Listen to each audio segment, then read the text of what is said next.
I'm sorry if I get emotional. Stand up, we don't see you. I stand up?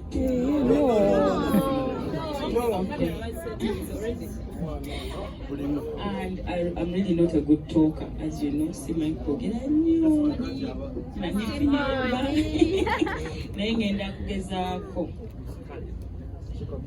Ndoza kansokere kutebo gyendiko. Omeranship paper says Seneca. These guys are so special to me. Very special, yes. So, Fefe, twasoma ne Fefe. Nze muyita mukiiza, wampise n'abantu kanange nkuyita mukiiza. Tetwayita n'amannya ga Fefe, twayita ga kika. So Fefe used to be very little in school. Yali mutini. Ngali a class below me. Nalinga mu senior 3 ngajja mu 2. Ali mu 2 nengenda mu 4 like that. Twali mu O level. Ku Cityland College Matugga. Naye era mbabulira omuntu ng'agenda kuba star, omulabirawo. Fa abali basinga oyimba ku ssomero. Fefe nga yakutte akazidayo n'akuba rap. Mu Interact Club, mu biki, era nga yasookayo. And we were very close. Very, very close. Omulala nti ali class below me. Alina confidence. Ng'abakwano be Fefe ka abali higher. Tomusanga n'aba form below z'oyo. Mugezi. And I'm very proud of you, Fefe. I'm very proud of you. I knew one day we'd make it, and today we made it. Look at how far we have come. Mkama mulungi. It was just a dream.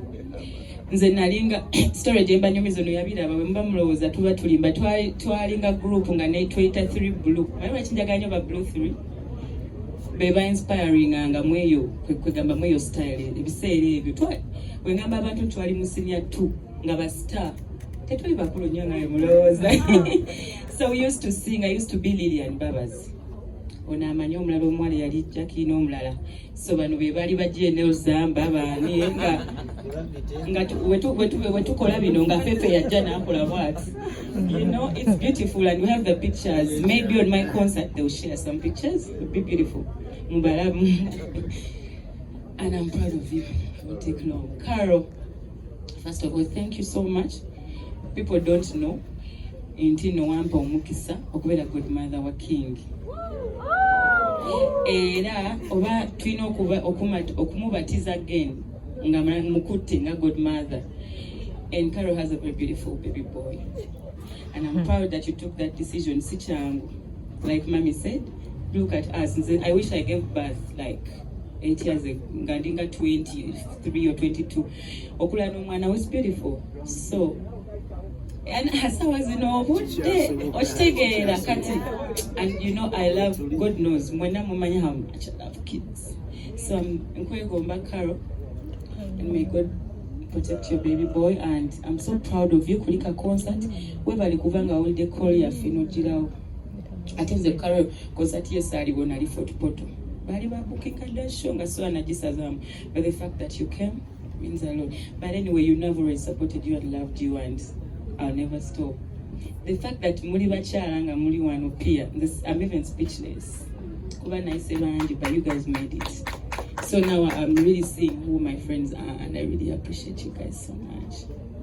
N'abataze bambi waliwo abataze nga tebusinti tebaagala eshitaliiwo shibataliiwo Nina yafunye accident emotoka yete singa solo fukamira wanini singa nfukamira nga njogera ku mami mama wange watali wano kati gwe kiti yegwe mami kati ate era you've always been kubanga nze mami bwe twogera kusimu ngamba mwala wange tera biragamba ndabira omukadde nakanwa omugabi omunange, you know.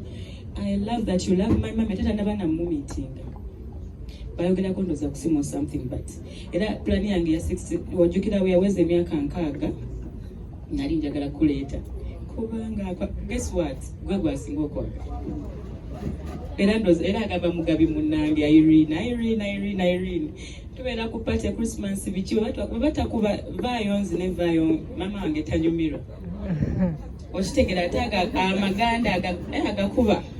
You don't judge me, you've never judged me. Mommy's okumanya era obukulu ndowooza. Mommy doesn't judge someone because beyond your dress code, beyond whatever of how the generation kati wetutwala kubanga we are in the music industry and this is art, and mommy knows mami atunulira nnyo omutima gw'omutukumu. I've come to realize that mami bana abakyala bonna, I'm sure buli muyimbi omuto mami onogola, you find her interacting with them. Ne ku social media era mami comment oziraba ku baana abato abaliwo bonna. Webale kubeera mami figure. Webale nnyo kutu advising. And if I ever get married, which is a dream, and I love to get married and I love kids. I love love. I'm a singer of love. I'm the queen of love, so I love love. Mami yeka nga wende ba comments basiteka ku social media relationship advices have mami ono yeka ndowooza go wekali super qualified to give anyone of us abayimbi. Mami obufumbo bwobadde muze nkwewuunya emyaka gyonna. Nzijukira akayimba ke nali njagala edda nga nsoma akokewa naye abasajja. I know, since I was really young, mami chikulaga nti n'ebizibu byabaddemu na buli kimu mami has kept on tava mu bufumbo. This is a big inspiration. You don't know, olaga abantu abamanyi nti abayimbi tebafumbirwa nti kisoboka, era kisoboka. Amwetegedde ng'ofunye soulmate wo kisoboka. Mukama akuwangaze. Papa mwagala nnyo. I'll be so honored to see him on the show with you and the family. Petrina, everybody, baagala nnyo. Mukama abawangaza kwogera emyaka kubanga oli okyali mbooko tolina gy'olaga. Kwagala nnyo. If I talk, I'll take tomorrow forever. So I'm trying to okugendeeza. Chico ne Madrat nyabagatta. I was a fan of you guys since you guys muchimanyi. The first day I saw you guys on stage, nafukirawo fan. Ate era netwesanga netwemanya netufuka abamikwano. Mwebale nnyo kubeera bakwano bange nabakubira akasimu teba mubalaba mwebali. That shows a lot. I am eternally proud of you. You are, I think you're even my favorites, you know. So comedians, mukama abawangaze Mami Brenda. Simu zino message omuntu anjagala nyunga. I don't even know how it came. Naye oyo mukyala mwanjagala. Mami Brenda. Ate twesanga nyunga to travel in Zefena, like we've been to countries together. Miss Uganda nga yakatandika Mami Brenda yampa nga sinabafuna luyimba lwakabi. Paka kati nyimba ku Miss Uganda. Ndoza yukaja sayimbiriko yeno ndalize kuba or something, but era invited ja. Mami, words of encouragement I have from people in the industry. Ndoza singer, you're one of those people who always encourages me. Lydia katwana kolaboti. Lydia, you have this, you have. Ndoza singer no kwema. And I really thank you for that. Webale. And I promise you I'll make you proud. Wali wetwogera tujja tuukaawo. I know that abantu abangi bakimanye kya management kyogeddeko kankiitingeko katono nze. People know that's one of the issues, and honestly buli gundi ze muwulidde, I'm not that bad person. You'll know nti abantu abakoze nange era waliwo reasons ezaali beyond what measurable, you know. And but I would love to thank them. Balinga babiri balina we banzita ne bantuusa. And I thank God that I'm still standing. Mami, thank you very much. Mukama nga nkwatiddeko olumala concert njagala nnoonye team era kyendiko njagala manager ntekamu ssente nga kubanga nze nkimanyi nange kyensobola okukola. Kyoyogerako nkimanyi, it's just the money, the management that I have friends, you people I talk to. Don't just attend them inbox yange. That's how big it is. Yangamba ne Lydia, why don't Ugandan artists travel? Like you guys, lwaki temujjaako eno mufunayo wiiki bbiri ssatu bwe bamanye kyangu, because baba gaggezi okwegamba ajja nakyeka insulina n'abeera Uganda 2 weeks nakola noli. You know those guys will give you conditions to work with them. You want to work with Tiwa Savage, ba Ira, esente nyingi okusasula ka video akakola ki ne promotion, and you know for them it's worldwide, si just Nigeria oba wano. So you know boy no kwesiba ki naye tekiri nti tebatulaba era message zirina wano era bakwano bange bangi Pakistani oba Omali, all of them.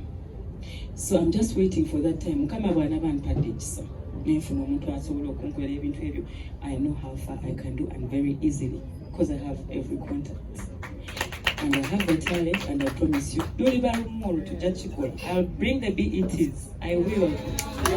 and I'll get to the Grammys. I will. Let me bring a chance, and I will do it.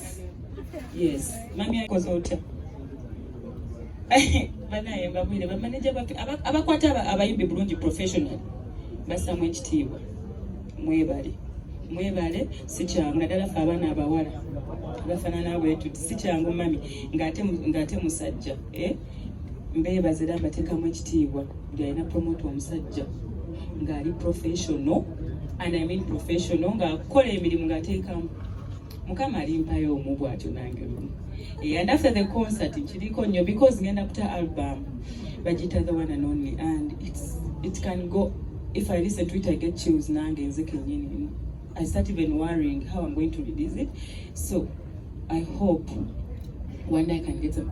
I went to anotandikira mami kuchiri. I have the most beautiful album that people will listen to this year. Anyways, now today about am I forgetting anything? It's too much. Thank you to the